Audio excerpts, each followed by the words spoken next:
You know those memes you see where they say, post your most controversial opinion? I want to share with you mine.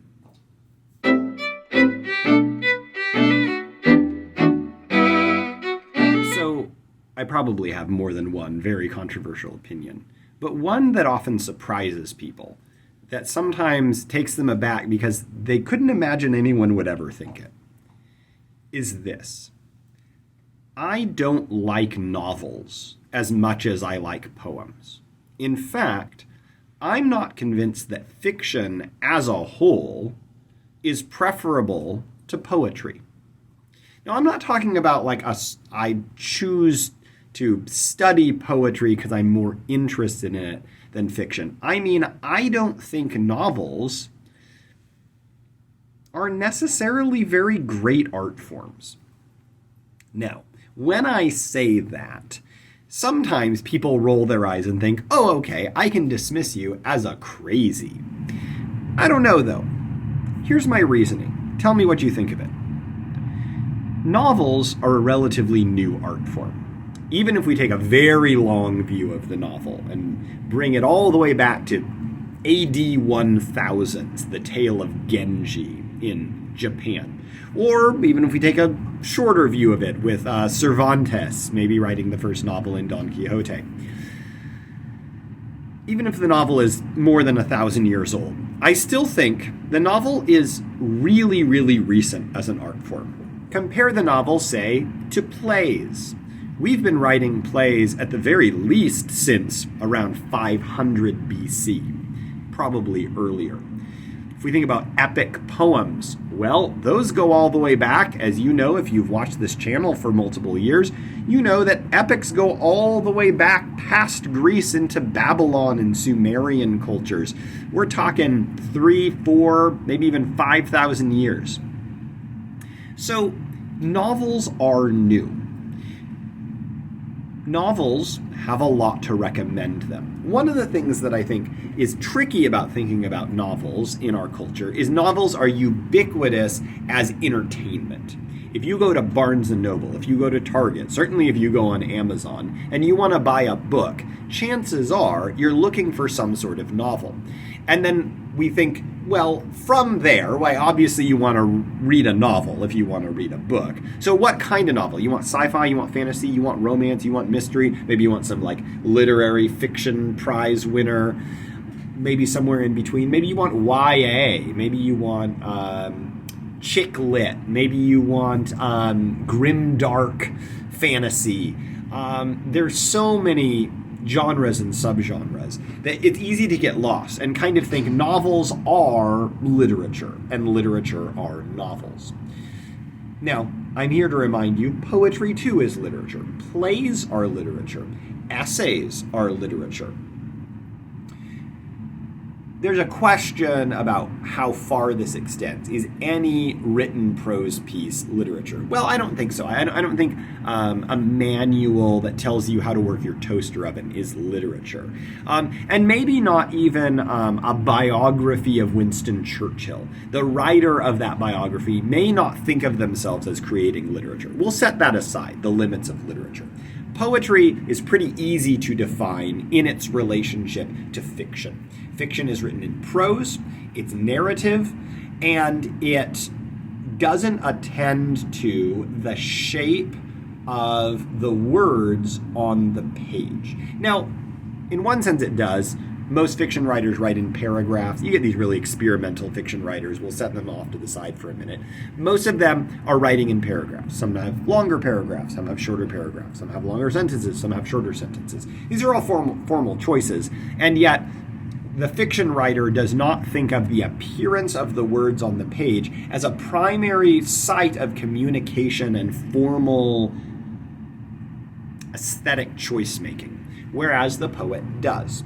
Poetry is written in verse. The lines of verse don't go all the way to the edge of the page. Or if they do, they kind of wrap around in a conventional way and show that the line is longer than the page is. Poems are usually written in stanzas. Poets whether you're writing very long lines that are almost paragraph long lines, or whether you're writing very short lines like in haiku, poets care, as a rule, about the appearance of the words on the page. And one of the major sets of choices that a poet makes is the appearance of the words on a page. Even if you're writing a sonnet, you might think, well, all sonnets look alike on the page. Well, no, they don't. Indentation. To indent or not to indent, which lines to indent. Are you going to have a sonnet that's a single stanza of 14 lines? You're going to break it up into a stanza of 8 and a stanza of 6? How about 4 stanzas where you have a quatrain, a tercet, and a tercet?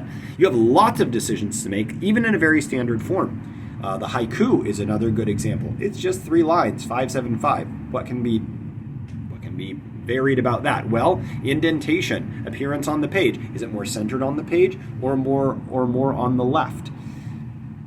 You have choices to make when it comes to rhyme in haiku. There's an American tradition, certainly going back the last few decades, of rhyming the first and last lines of the haiku. So those lines of 5.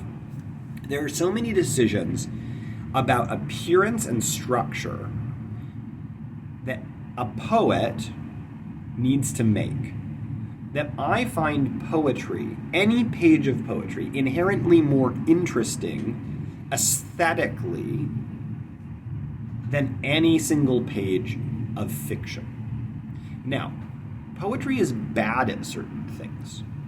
Poetry is not great at telling long-form stories with many, many characters, major plots and subplots. Oh, you can do it. Epic poems do it.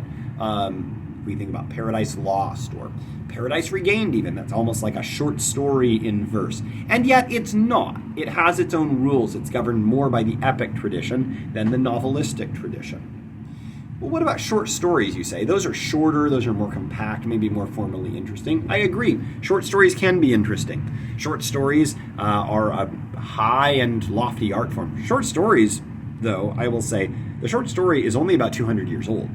The short story it begins in the early 19th century, and we're still figuring out the possibilities for it.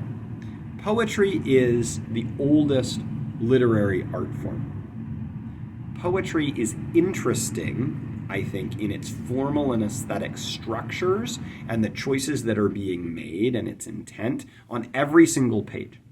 Also, I think poetry is appealing, especially short lyric poetry, for the fact that you can enjoy an entire piece of art in a relatively short amount of time without giving up on the richness of that experience. To enjoy a novel takes a long time. In fact, that's one of the reasons we might argue for the superiority of the novel over the poem, because it involves endurance. It doesn't take a long time to read a sonnet. Sonnet might have a lot going on in it. It might take years to really begin to understand a sonnet, but it doesn't take that long to read it. Whereas the endurance of reading a 400-page novel, that might take you, well, depending on your reading speed, a couple days, a couple weeks, maybe even a few months or even years. I like that I can sit down with a poem and have a full aesthetic experience of a full object of literary art in one sitting. I love that. I think it, in one sense, accords with our attention span as moderns more.